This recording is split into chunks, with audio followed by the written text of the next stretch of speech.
Le filtre expert a été conçu pour réduire les risques liés à l'injection.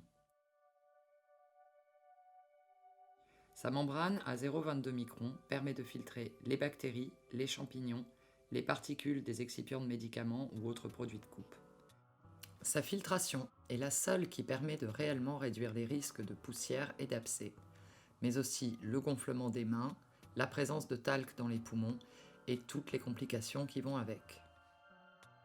Son utilisation est simple et rapide. Avec une bonne pratique, il n'y a pas de perte de produit. Ce filtre s'adapte à tous les types de seringues, insuline type BD microfine, Omnican Nevershare, seringue à emboulière ou l'UR-Lock.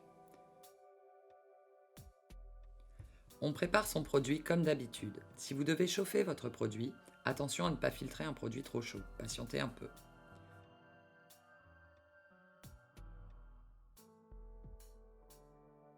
Ensuite, prenez le filtre par le corps, ne pas toucher la grille avec les doigts, et appuyez fermement pour le clipser sur la seringue. Avec une seringue à aiguille 1 ml, on procède comme ceci. Avec une seringue sans aiguille, montez le filtre directement sur l'embout. Une fois la seringue montée sur le filtre, ne pas hésiter à visser quand c'est nécessaire. Avec une seringue Luerlock, vissez directement.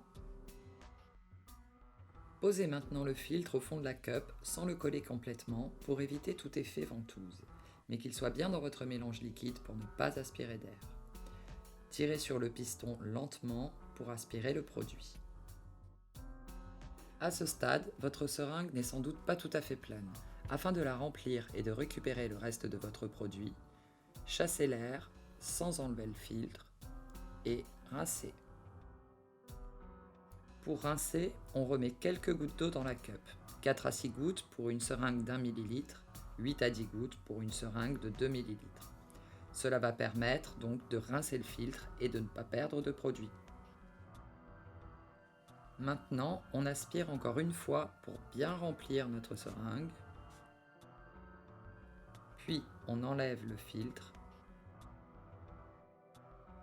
Tous les microbes ou autres particules sont restés dans le filtre. Votre mélange est maintenant purifié. Si vous utilisez une seringue sans aiguille, montez l'aiguille. Après avoir enlevé l'air de la seringue, vous pouvez procéder à l'injection. N'oubliez pas de bien désinfecter votre point d'injection avec une lingette antiseptique.